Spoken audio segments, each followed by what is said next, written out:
की इस press briefing में स्वागत भी करता हूं, आप सबका धन्यवाद भी करता हूं। हमारे जवाहर यादव जी जो पार्टी की तरफ से इस सारे प्रेस को देख रहे हैं, हमारे खत्री साहब, साथियों, आज मैं आपके सामने जो हमारा बजट 2026-27 उसकी जो आदरणीय निर्मला सीतारमण जी, देश के यशस्वी प्रधानमंत्री आदरणीय मोदी जी के नेतृत्व के अंदर पिछले 11 वर्षों का अगर कार्यकाल देखें, ये भारत विकसित भारत की तरफ बड़ी मजबूती से बढ़ रहा है। जितने भी बजट आए हैं उन्होंने विकसित भारत को गति से मजबूत किया है। बेशक कांग्रेस कमजोर होगी हो, उसकी कोई बात नहीं है, क्योंकि कांग्रेस आरोप लगाती रहती है। इन बजटों से कांग्रेस कमजोर हो सकती है, भारत मजबूत हुआ है नरेंद्र मोदी जी के नेतृत्व में। मैं इस बजट की भावना क्या है, इस बजट ने क्या दिशा ये देगा और उसके महत्वपूर्ण जो पहलू हैं, मैं उनके ऊपर चर्चा करने के लिए आज आप सबके बीच में आया हूं। सभी हमारे छायाकार मित्र भी हैं, पत्रकार बंधु भी हैं। मैं आप सबके माध्यम से हरियाणा के नागरिकों के सामने,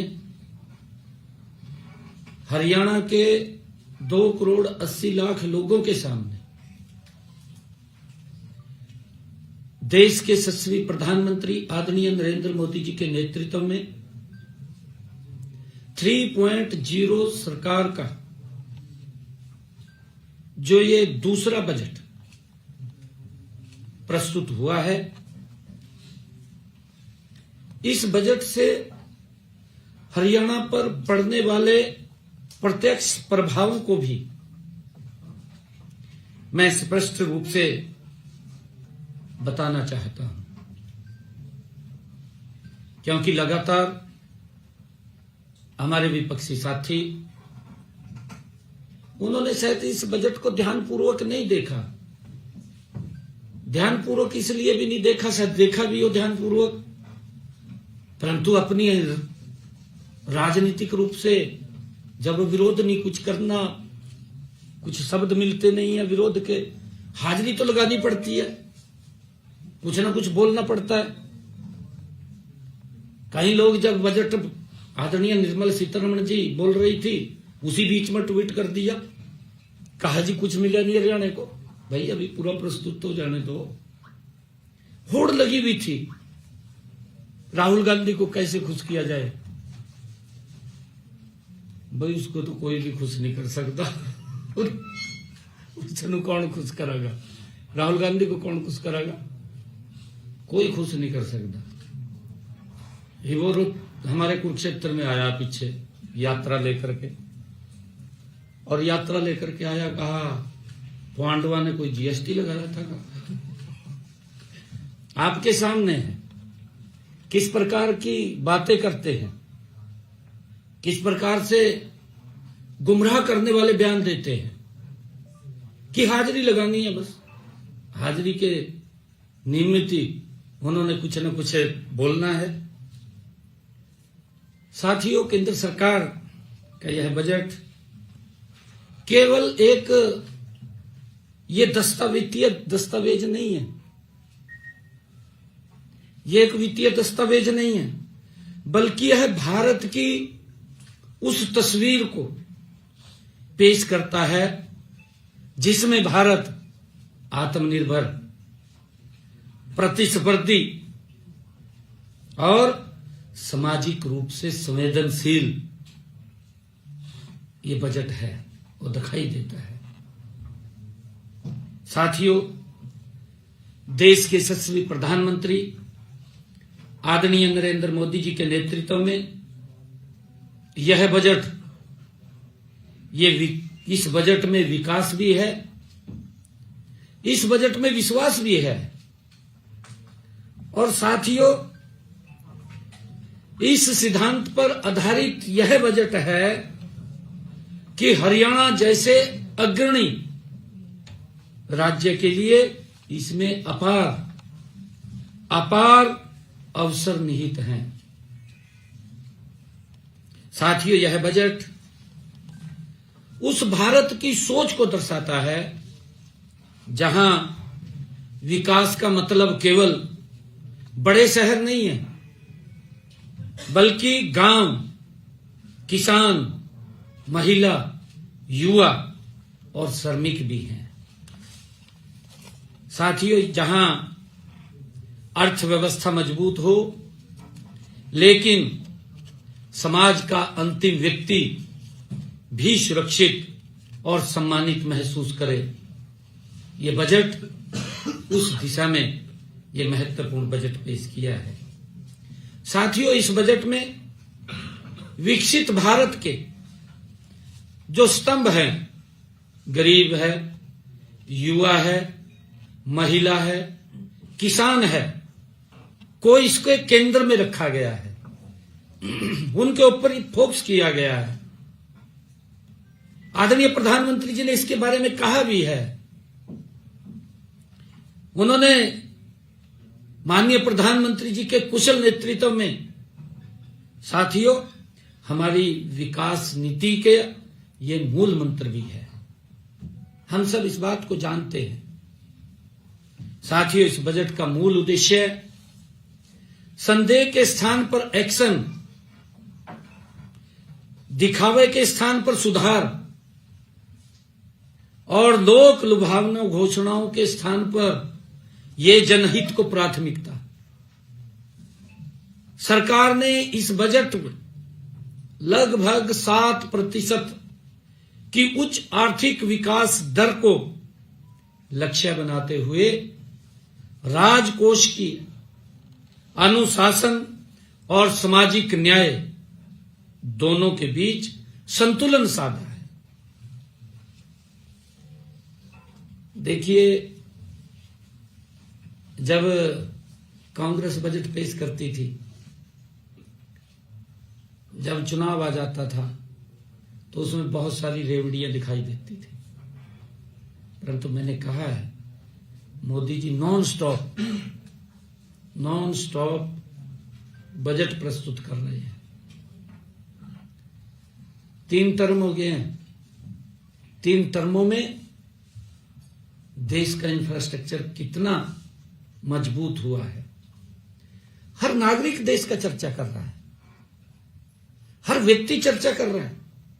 मैं बोलता हूं इस बात को, इसकी चर्चा कांग्रेस के घर के अंदर भी होती है। भी विकास के काम तो हो रहे हैं, परंतु बाहर हाजिरी लगानी है, बाहर तो कहना पड़ेगा ना। अगर बाहर घर से बाहर निकल कर कहेंगे, फिर भी महिलाएं बाहर भी, जो कांग्रेस के नेताओं के परिवार में महिलाएं हैं, वो भी इसकी प्रशंसा करती हैं, नहीं बजट अच्छा है, परंतु हाजिरी लगानी इन लोगों ने। हाजिरी इस प्रकार की लगाते हैं, कहीं ना कहीं हमारी भी पिक्चर आती रहे, छपती रहे। साथियों, और इसी कारण से कहा गया है कि ये बजट दिखावे का नहीं, ये बजट सुधार का है। समझ में नहीं आया इनको पता नहीं लगा कि ये बजट कैसे आ रहे हैं। और मैं बताना चाहता हूं, इस बजट से देश में देश की अर्थव्यवस्था को गति देने के लिए संवेदनशील पूंजीगत व्यय को लगभग 12,20,000 करोड़ रुपए तक बढ़ाया गया है। 12,20,000 करोड़ रुपए तक इसको बढ़ाया गया है। यह निवेश सड़कों, रेल, शहरी अवसंरचना, औद्योगिक कॉरिडोर और लॉजिस्टिक को मजबूत करने वाला है। साथियों, इसका सीधा लाभ हरियाणा को मिलेगा। लगातार मैं यही बात सुन रहा था, कहा हरियाणा को तो कुछ नहीं मिला, कहा कुछ नहीं मिला हरियाणा को। मैं सारी बात बताने वाला हूं कि इनके समय में बजट का क्या हाल होता था और जो बजट आता था किस प्रकार से खुर्द-बुर्द हो जाता था, गरीब व्यक्ति तक नहीं पहुंचता था, उसको राहत नहीं मिलती थी। वो देखता रहता था बजट में लोक लुभावने वादे आए हैं, परंतु आए तो हैं परंतु मिले नहीं। मायूस होकर के बैठ जाते थे लोग। मैंने कहा है कि बजट ये लोक लुभावना नहीं, ये सुधार का बजट है। ये समझ तो उनके भी आ रही है, परंतु मजबूरियां। राहुल गांधी कहा बोलो, कुछ भी बोलो, झूठ बोलो कहा जाएगा। कोई किताब उठा जाएगा लोकसभा के अंदर, किताब उठाएगा खड़ा हो जाएगा। किताब का किसी ने प्रिंट नहीं किया, किसी ने कुछ बोला नहीं, किताब उठाएगा खड़े हो गए। इस बात की अफवाहें फैलाने में तो माहिर हैं। साथियों, इसका लाभ सीधा हरियाणा को मिलेगा। हमारा राज्य दिल्ली एनसीआर, औद्योगिक गलियारों और राष्ट्रीय राजमार्गों का यह केंद्र है।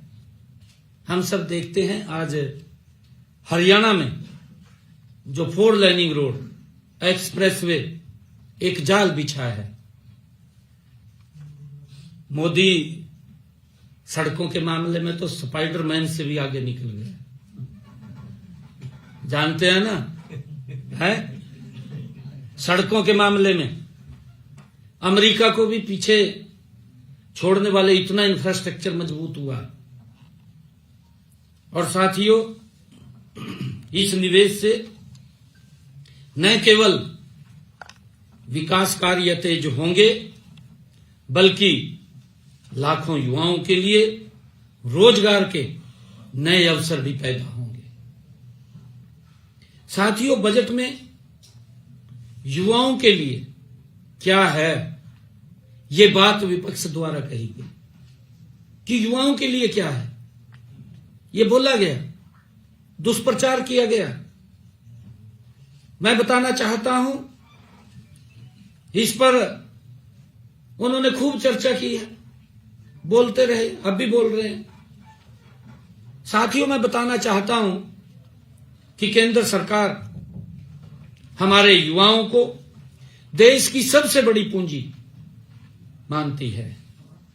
युवा कौशल, विकास व शिक्षा के क्षेत्र में इस बजट में 1,39,000 करोड़ रुपए का प्रावधान किया गया है युवाओं के लिए, जिसमें को युवा कौशल विकास, शिक्षा, इस क्षेत्र के अंदर 1,39,000 करोड़ रुपए का प्रावधान किया गया है। देश के 1,50,000 से अधिक युवाओं को नई उम्र की स्किल का प्रशिक्षण भी प्रदान किया जाएगा।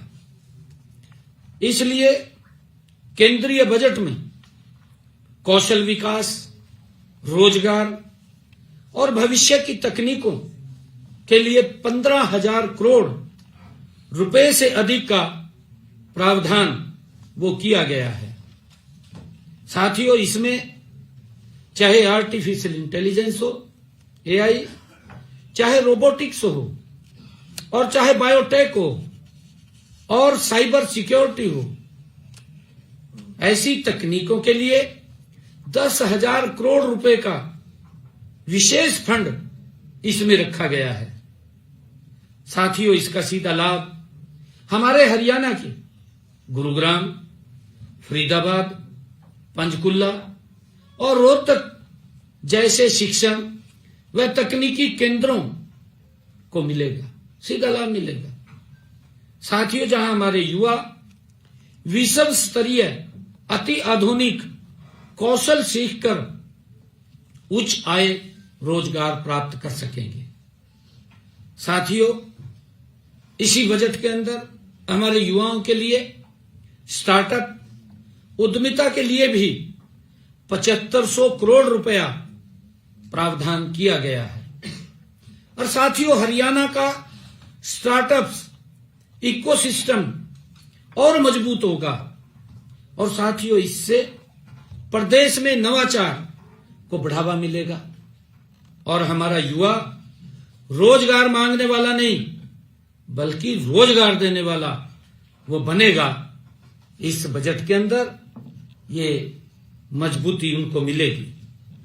साथियों, आज हरियाणा भारत में स्टार्टअप की संख्या में चौथे बड़े राज्यों में है। आप देख रहे हैं, लगातार हमने अपने बजट के अंदर भी स्टार्टअप से बातचीत की, उनसे हमने सुझाव भी लिए हैं। वर्तमान में हरियाणा में 9100 से अधिक मान्यता प्राप्त स्टार्टअप्स हैं। प्रदेश में 19 यूनिकॉर्न्स हैं और इसके लिए 250 से अधिक फॉर्च्यूनर 500 कंपनियां भी यहां पर हैं। साथियों, इसमें भी अधिक खुशी की बात यह है कि लगभग 50% स्टार्टअप्स महिलाएं चला रही हैं। हमने एक टारगेट रखा था कि हम महिलाओं की इसमें भागीदारी बढ़ाएंगे। मुझे खुशी है आज इस बात की कि आज 50% स्टार्टअप्स हमारी महिलाएं चला रही हैं। हमने अगले चरण में स्टार्टअप्स में महिलाओं की भागीदारी बढ़ाकर इसको 60% तक करने का लक्ष्य भी रखा है। और साथियों, यही नहीं, हम नीति आयोग के साथ मिलकर वीमेन एंटरप्रेन्योरशिप प्लेटफॉर्म का एक स्टेट चैप्टर भी स्थापित कर रहे हैं। साथियों, इसमें महिलाओं उद्यमियों को 700 से अधिक मेंटर्स, विशेष प्रशिक्षण, वित्तीय सहायता, बाजार तक पहुंच और इंक्यूबेशन सहयोग प्राप्त होगा। साथियों, हमने हरियाणा राज्य स्टार्टअप्स नीति 2022 उसको भी लागू किया है। साथियों, मैं बताना चाहूंगा कि हम स्टार्टअप्स को प्रोत्साहित करने के लिए 2000 करोड़ रुपए का फंड ऑफ फंड्स उसको भी स्थापित करवाने जा रहे हैं। साथियों, इसी तरह शिक्षा से रोजगार और उद्यमिता को जोड़ने के लिए उच्च स्तरीय स्थायी समिति का गठन भी किया गया है। साथियों, डिजिटल और क्रिएटिव अर्थव्यवस्था को बढ़ावा देने के लिए देश भर में 15,000 माध्यमिक विद्यालयों और 500 महाविद्यालयों में NVGC कंटेंट क्रिएटर लैब्स स्थापित की जाएंगी। साथियों, IT सेवाओं में के क्षेत्र में सुरक्षित मार्जिन सीमा को 300 करोड़ रुपए से बढ़ाकर 2000 करोड़ रुपए किया गया है। साथियों, इसमें बड़ी संख्या में युवाओं के लिए उच्च गुणवत्ता वाले और रोजगार के अवसर पैदा होंगे। साथियों, खेलों के क्षेत्र में खेलो इंडिया मिशन को एकीकृत प्रतिभा विकास मार्ग के रूप में विकसित किया जा रहा है। साथियों, इसमें वैज्ञानिक प्रशिक्षण, आधुनिक खेल अवसंरचना और तकनीकी का समावेश होगा। साथियों, हरियाणा की लगभग 65% आबादी हरियाणा की युवा है। साथियों, यह बजट इस युवा शक्ति को शिक्षा, कौशल, तकनीकी और रोजगार से जोड़ने का ये स्पष्ट रोड मैप देता है। जो साथियों ये बात दुष्प्रचार कर रहे कि युवाओं के लिए क्या है, मैं उनको बताना चाहता हूं कि कितना बजट आदरणीय प्रधानमंत्री जी ने, आदरणीय निर्मला सीतारमण जी ने, युवाओं को कितना लाभ मिलेगा। हम चाहते हैं, हमारी सरकार की सोच है कि हमारा युवा रोजगार लेने वाला नहीं, रोजगार देने वाला बने। उस दिशा में काम कर रहे हैं। साथियों, हमारी महिलाएं और गरीब वर्ग के लिए ये बजट सामाजिक न्याय और आर्थिक सशक्तिकरण का ये उनके लिए बजट है, गरीब और महिलाओं के लिए। साथियों, सरकार ने महिलाओं को आर्थिक गतिविधियों के केंद्र में लाने के लिए स्वयं सहायता समूहों को सामुदायिक स्तर पर उद्यमिता हट के रूप में विकसित करने की योजना वो बनाई है। साथियों, इसमें चाहे महिला रोजगार की बात हो, सब रोजगार की बात हो और उद्यमिता के लिए लगभग 8,000 करोड़ रुपए का प्रावधान इसमें किया गया है। 8,000 करोड़ रुपए का, जिसमें सामाजिक सुरक्षा, पेंशन, पोषण और आय सहायता योजनाओं के लिए 40,000 करोड़ रुपए से भी अधिक का बजट इसमें रखा गया है। साथियों, कृषि, डेयरी, फूड प्रोसेसिंग और ग्रामीण उद्यमिता में महिलाओं की भागीदारी बढ़ाने के लिए वित्तीय और संस्थागत समर्थन उनको दिया जा रहा है, उसका प्रावधान किया जा रहा है। साथियों, हरियाणा में स्वयं सहायता समूहों व महिला उद्यमियों को सीधा लाभ इसका मिलेगा। साथियों, प्रत्येक जिले में उच्च शिक्षा के स्टेम संस्थाओं में महिला छात्रावासों की स्थापना का प्रावधान किया गया है कि हर जिला के अंदर एक महिलाओं के छात्रों के लिए एक छात्रावास बनाए जाएंगे। यह प्रयास दर्शाता है साथियों कि हमारी सरकार बेटियों की शिक्षा व सुरक्षा का भी सर्वोच्च प्राथमिकता देने का काम हमारी सरकार कर रही है। वो इस बजट के अंदर झलकता है। साथियों, अब मैं स्वास्थ्य क्षेत्र की बात करना चाहूंगा। स्वास्थ्य क्षेत्र में भी यह बजट हरियाणा के लिए एक बड़ा अवसर ये बजट लेकर के आया है। साथियों, क्योंकि इन्होंने पूरा इसको गंभीरता से तो पढ़ा नहीं है। मैंने कहा भी है, जब इन्होंने एकदम ट्वीट किया था तो मेरी प्रतिक्रिया आई थी। मैंने तुरंत कहा था, मैं भी पढ़ तो लेना चाहिए था, ऐसे नहीं मुझे ट्वीट करना चाहिए। इसके अंदर मैं आपकी छवि जितनी बची हुई है वो भी खराब हो जाएगी अगर मान लिया गलत ट्वीट करेंगे।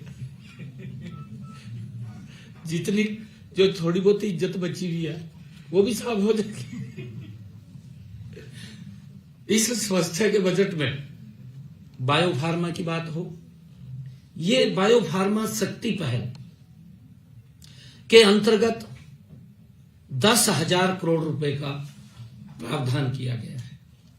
इसमें स्वास्थ्य अवसंरचना के लिए 20,000 करोड़ रुपए, मेडिकल टूरिज्म के लिए 5,000 करोड़ रुपए का प्रावधान इसमें किया गया है।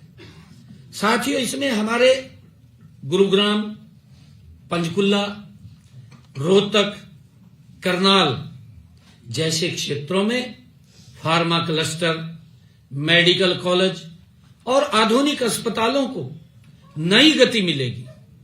साथियों, इससे न केवल स्वास्थ्य सेवाएं बेहतर होंगी बल्कि डॉक्टरों, नर्सों और तकनीशियनों और पैरामेडिकल स्टाफ के लिए बड़े पैमाने पर रोजगार भी सृजित होंगे।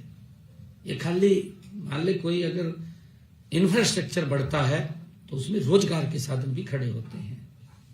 साथियों, इसके साथ ही स्वास्थ्य और देखभाल क्षेत्र में 1,50,000 बहुकौशल केयर गिवर्स को प्रशिक्षित करने का लक्ष्य भी रखा गया है। इनमें बड़ी संख्या में महिलाएं होंगी। इनमें मैं सभी साथियों को कहना चाहूंगा कि इससे भी हमारे गुरुग्राम, रोहतक, करनाल और हिसार जैसे शहरों में स्वास्थ्य व केयर सेंटर्स में बड़े पैमाने पर रोजगार के अवसर पैदा होंगे। साथियों, मैं बताना चाहूंगा, क्योंकि इसके ऊपर भी बोला गया, कहा किसानों को कुछ नहीं दिया गया, कहा हरियाणा तो गायब रहेगा, कहा नायब सरकार, यही बात कही ना है, कहते तो जोर नहीं लगता, कहा हरियाणा बजट से गायब रहा, ये बात बोल ली गई। साथियों, किसानों के लिए यह बजट विशेष रूप से लाभकारी, उनके हित का बजट ये रहा है। साथियों, कृषि और संबद्ध क्षेत्र के लिए लगभग 1,62,000 करोड़ रुपए का कृषि क्षेत्र के लिए इस बजट में प्रावधान किया गया है।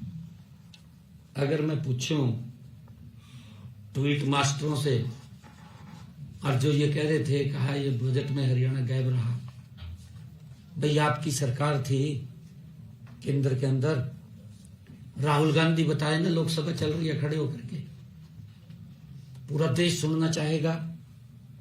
राहुल गांधी को बताना चाहिए कि भाई हमारे समय के अंदर 10 साल रही, कृषि क्षेत्र के लिए कितना प्रावधान था। नहीं वो बताना चाह रहा तो मैं बता दूं, मात्र 25,000 करोड़ रुपए का कितना प्रावधान था, 25,000 करोड़ रुपए का। कांग्रेस के समय कैसे देश आगे बढ़ता, कैसे विकसित भारत बनता, ये बताने का काम करें। मोदी जी ने इस बजट के अंदर प्रावधान कितना किया है, 1,62,000 करोड़ रुपए का प्रावधान किया है। 11वां साल है, कितना बड़ा प्रावधान आदरणीय मोदी जी ने किया है। बताना चाहिए कि उन्होंने, कांग्रेस के जो बड़े दिग्गज है, झूठ तो बोलने में माहिर है, परंतु आंकड़ों से बात करनी चाहिए। कोई इस प्रकार की बुक्स का देश को गुमराह करना और देश के उसके ऊपर बोल देना झूठ, और झूठ बोल कर भाग जाना। मैं 2 बात करना चाहता हूं, कर ले भाई, तब देखो बेड़िया पैर की किसी ने रोकिया तो नहीं है। अगर किसी ने रोकिया हो तब तो बात भी आ भी बात कर भाई, जबान रोक रखी क्या किसी ने, बाहर कर ले जाएगा। था पत्रकार सुना, और पत्रकार तो रंसस का सुना बात था उसकी, सुना नहीं सुना, हमारा काम खराब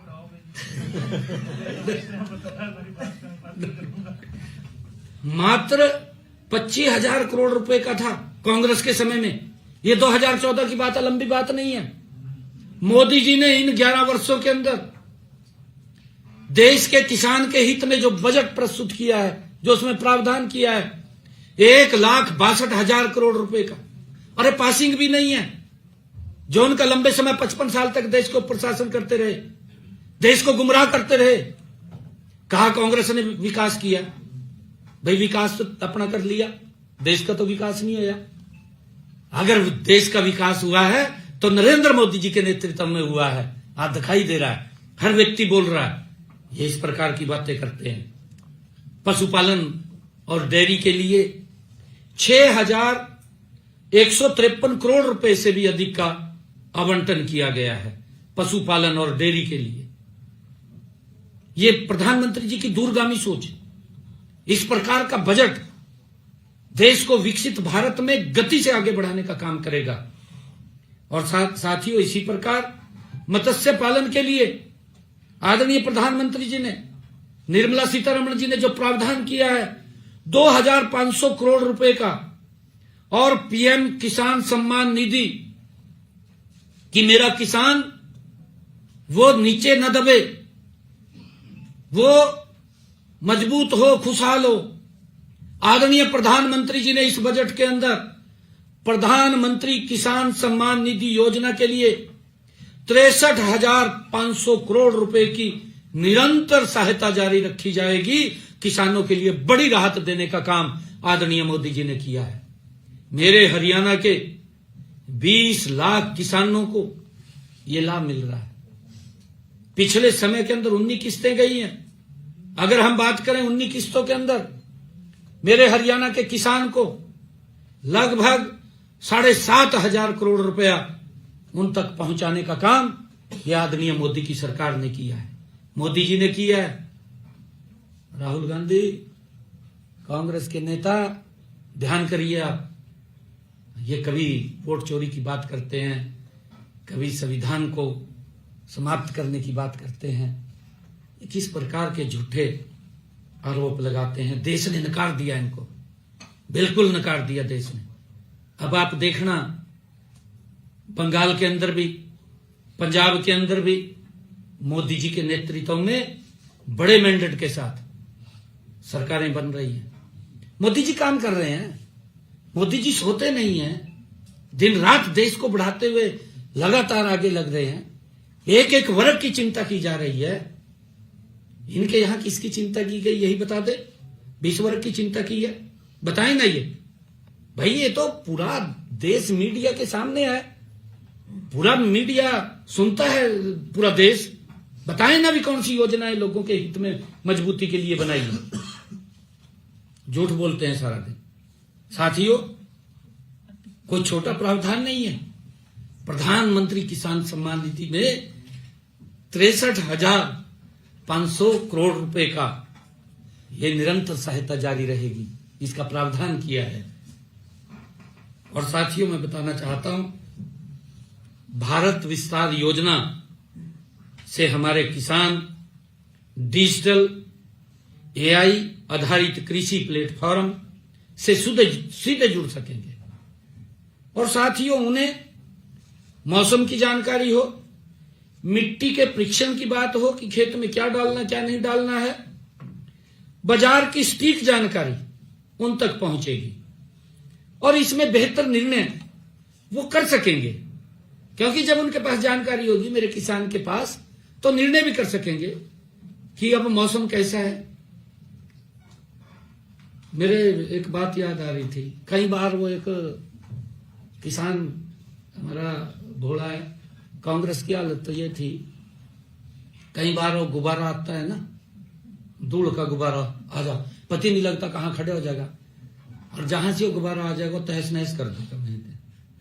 ये हालत कांग्रेस की है। तो झूठ बोलते हैं साथियों। जब उनके पास जानकारी पहुंचेगी, मेरा किसान भी बेहतर निर्णय कर सकेंगे और इसका सीधा असर होगा, उनकी कृषि लागत घटेगी और उनकी आय बढ़ेगी। साथियों, इस बजट का असर हरियाणा के खेत खलियान में साफ दिखाई देगा। इस बजट का असर हरियाणा में सिंचाई कवरेज पहले 80% से अधिक है, लेकिन बजट में जलाशयों, अमृत सरोवरों के विकास से जल संरक्षण और भूजल स्तर सुधारने में मदद मिलेगी। इसका भी प्रावधान इसमें किया गया है। साथियों, राज्य में डेयरी और पशुपालन किसानों को उनकी आय का बड़ा आधार है और मत्स्य पालन और डेयरी मूल्य श्रृंखला को मजबूत करने में ग्रामीण आय में स्थायी वृद्धि होगी। साथियों, इसी प्रकार बागवानी और उच्च मूल्य वाली फसलों को बढ़ावा देने के से हमारे दक्षिण हरियाणा और जो शुष्क क्षेत्रों में किसानों की लिए नई संभावनाएं इस बजट के दौरान खुलेंगी। साथियों, एग्रीस्टैक और डिजिटल कृषि से हरियाणा के प्रगतिशील किसान तकनीकी के माध्यम से अधिक उत्पादन और बेहतर दाम प्राप्त कर सकेंगे। मेरा किसान मजबूत होगा। इतना बजट का प्रावधान किया गया है तो धरातल पर उतरेगा। यह नहीं है, इनके समय में तो जितना छोटा सा बजट होता था, इतना और ही बजट खुर्द-बुर्द हो जाता था। कैसे संसाधन खड़े होंगे? जब संसाधन खड़े हो रहे हैं तो इनकम बढ़ रही है, इनकम बढ़ रही है तो लोगों के वेलफेयर के लिए खर्च हो रहा है, खर्च हो रहा है ना। कांग्रेस तो ये सोचती थी कि गरीब व्यक्ति को और गरीब कर दो। आज नरेंद्र मोदी जी के नेतृत्व की वाली सरकार ने 25,000 करोड़ गरीबी रेखा से जो बाहर किए हैं, 25 करोड़ लोगों को गरीबी रेखा से बाहर किया है। कांग्रेस ने 25 करोड़ लोगों को गरीब किया है।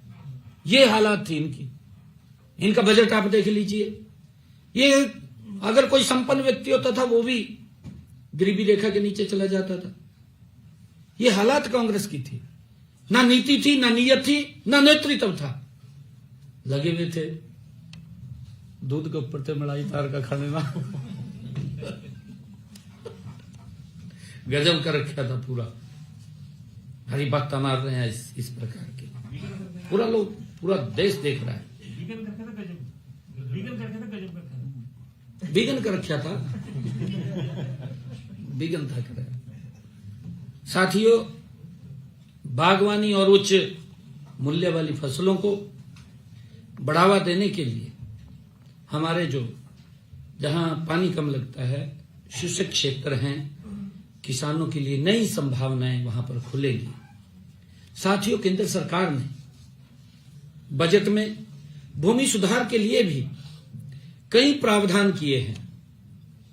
साथियों, हाल ही में केंद्र सरकार ने राज्यों में भूमि संबंधी सुधारों को बढ़ावा देने के लिए पूंजी निवेश के लिए राज्यों को विशेष सहायता योजना के तहत 10,000 करोड़ रुपए की प्रोत्साहन राशि निर्धारित की है। इसके अलावा किसानों की रजिस्ट्री बनाने के लिए 5,000 करोड़ रुपए का प्रोत्साहन दिया जाएगा। साथियों, इसके साथ ही हरियाणा की 6 लाख एकड़ जल भराव और खारी भूमि को खेती योग्य बनाने के लिए विशेष प्रावधान किए गए हैं इस बजट के अंदर। और ये करेगा कुछ नहीं किसानों के लिए। साथियों, इससे राज्य के हजारों किसानों को लाभ होगा और कृषि का उत्पादन बढ़ेगा। साथियों, उद्योगों के संदर्भ में यह बजट हरियाणा के लिए विश्वास और अवसर दोनों लेकर के आया है। विश्वास भी और अवसर भी दोनों लेकर के आया है। हमारा राज्य पहले से ऑटोमोबाइल और इलेक्ट्रॉनिक्स, फार्मा और टेक्सटाइल के क्षेत्र में ये अग्रणी है।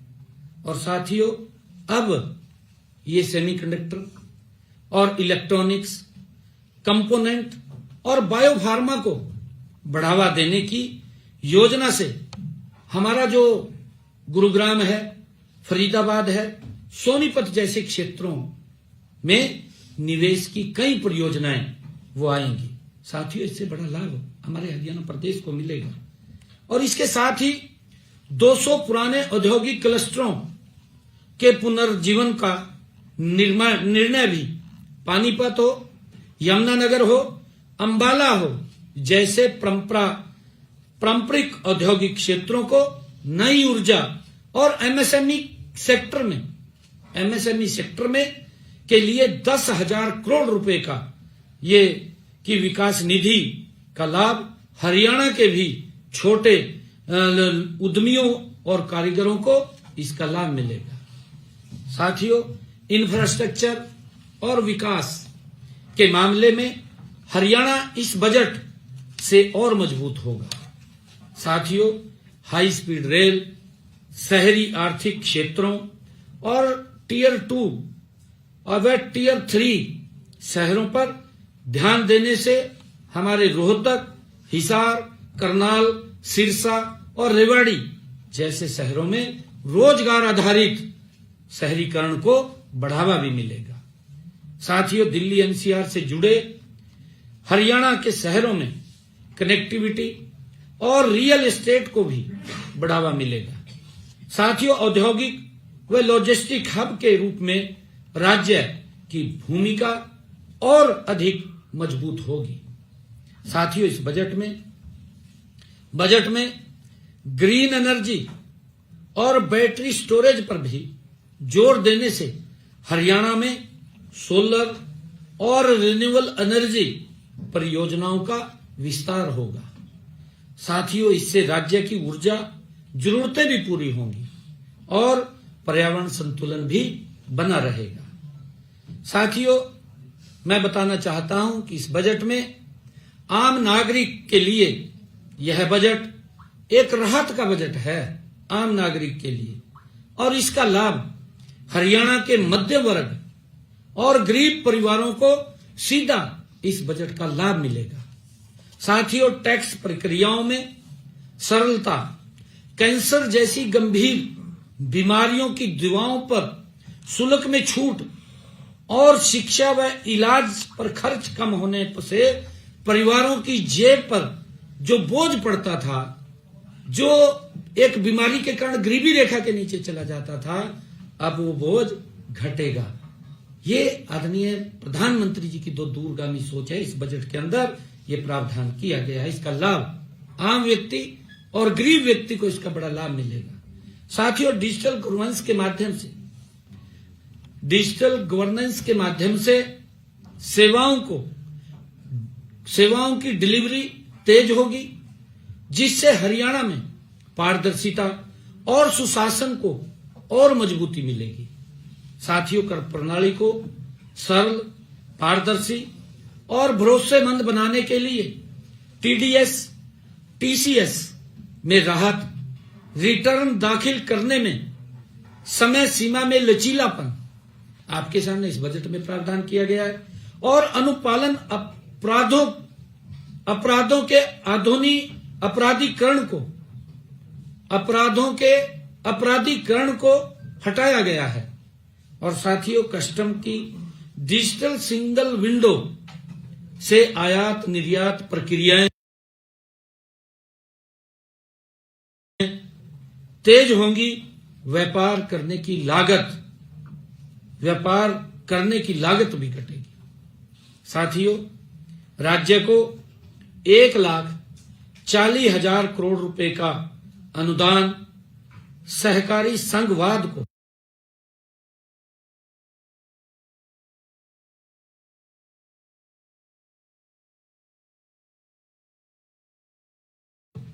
सशक्त करने की दिशा में एक बड़ा कदम ये साबित होगा।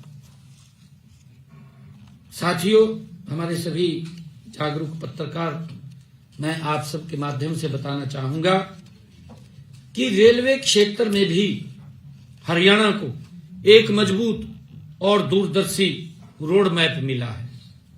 साथियों, हरियाणा को 3,566 करोड़ रुपए आवंटित किए गए हैं।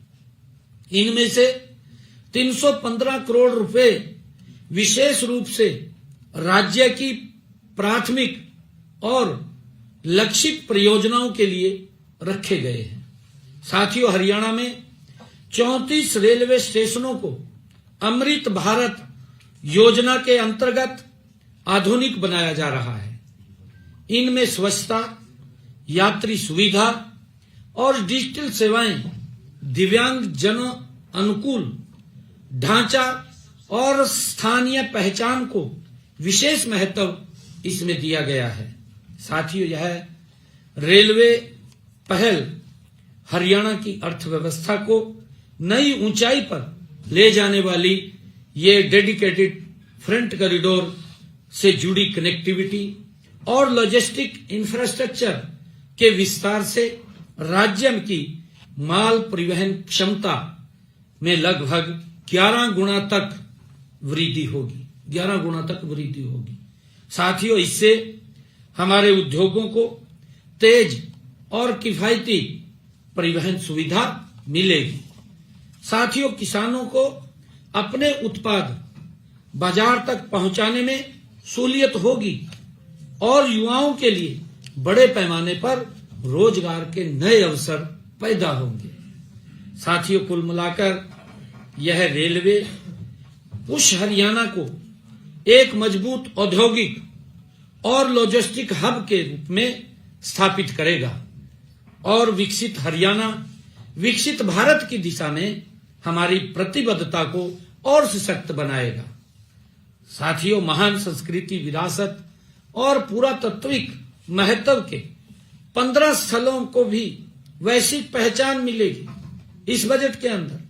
और साथियों, इसमें हरियाणा के, मुझे खुशी है इस बात की, हमारे हरियाणा के राखी गढ़ी जैसे स्थलों को भी वैश्विक पहचान मिल सकेगी, इस बजट के अंदर प्रावधान किया गया है।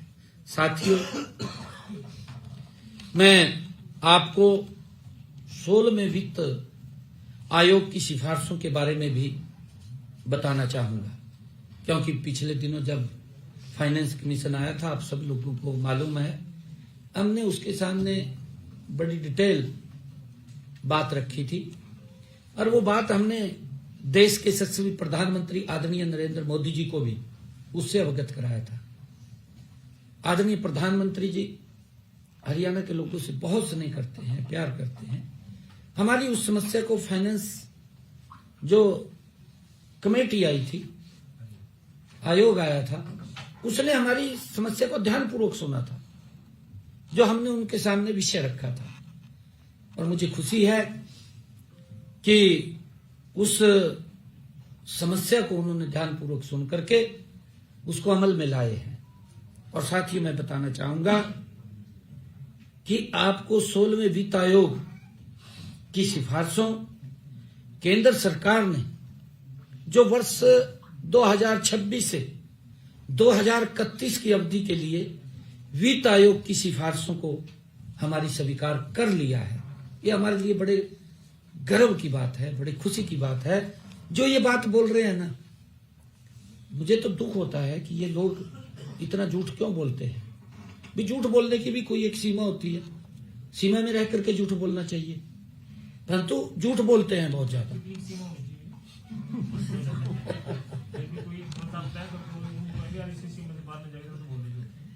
इनको प्रशिक्षण की जरूरत है, अभी कितना झूठ बोले।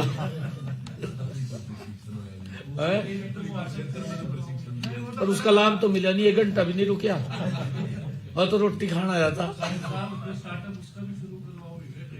जी जी जी साथियों, इसके तहत राज्यों को केंद्रीय करों के विभाजन पुल के 41% हिस्सा वो मिलता है उनको, जो पहले की तरह ही वो रखा गया है। पहले भी इतना मिलता था 41%, आज भी उतना मिलता है। परंतु हमारी समस्याएं थी कुछ, हमने उन समस्याओं को वित्त आयोग के सामने रखा, ध्यानपूर्वक उन्होंने सुना, सुन करके अमल किया। हमारे लिए खुशी की बात है कि केंद्रीय करों में हरियाणा राज्य का हिस्सा अब जो हिस्सा था पहले वो 1.093% से बढ़ा करके अब वो 1.361% हो गया है। 1.361 हो गया है। साथियों, जो ये बात बोलते हैं 15वें वित्त आयोग की अनुशंसा की तुलना में यह लगभग 24.5% की ऐतिहासिक बढ़ोतरी है। 24.5% की ये ऐतिहासिक बढ़ोतरी है हरियाणा के लिए, और अब तक की यह सबसे अधिक बढ़ोतरी है। अब तक की सबसे बड़ी बढ़ोतरी है ये हरियाणा प्रदेश के लिए। ये बड़े गर्व की और खुशी की बात है। साथियों, इसका सीधा लाभ होगा, और मैं आपको बताना चाहता हूं, वर्ष 2026-27 में हरियाणा को केंद्रीय करों से लगभग 20,772 करोड़ रुपए प्राप्त होंगे। टैक्स से 20,772 करोड़ रुपए प्राप्त होंगे। यह राशि पिछले वर्ष से संशोधित अनुमान के करीब 5,547 करोड़ रुपए अधिक है। साथियों, आने वाले 5 वर्षों में इस बढ़े हुए हिस्से में हरियाणा को लगभग 28,000 करोड़ रुपए अतिरिक्त राशि वो मिलने का अनुमान है। साथियों, कुल मिलाकर के 16वें वित्त आयोग की अवधि में हरियाणा को 1 लाख करोड़ रुपए केंद्रीय करों से प्राप्त होंगे।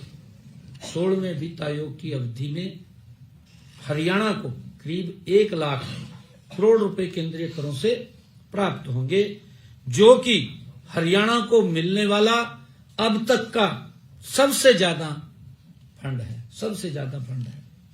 ये बात कह रहे का कुछ नहीं मिला हरियाणा को, आपके सामने है। और जबकि जो ये बात बोल रहे हैं ना कि हरियाणा को कुछ नहीं मिला, मैं देख रहा था, पता नहीं कहाँ थे, कहा बजट में हरियाणा गायब है, सरकार गायब है, नायब गायब है। ये इस प्रकार की बातें, यार ये इस प्रकार की घटिया राजनीति है, ऐसी नहीं करनी चाहिए, घटिया राजनीति। मैं उनका आईना दिखाता हूं उनको जो इस प्रकार की बात करते थे। इनके समय के अंदर क्या था, कांग्रेस के शासनकाल में 13वें वित्त आयोग की सिफारिशों के अनुसार प्रदेश को 14,937 करोड़ रुपए ही मिले थे। कितने मिले थे? 14,937 करोड़ रुपए ही मिले थे। जबकि मैंने आपको कहा है कि हमें इस वित्त वर्ष में 28,000 करोड़ रुपए मिलने का अनुमान है।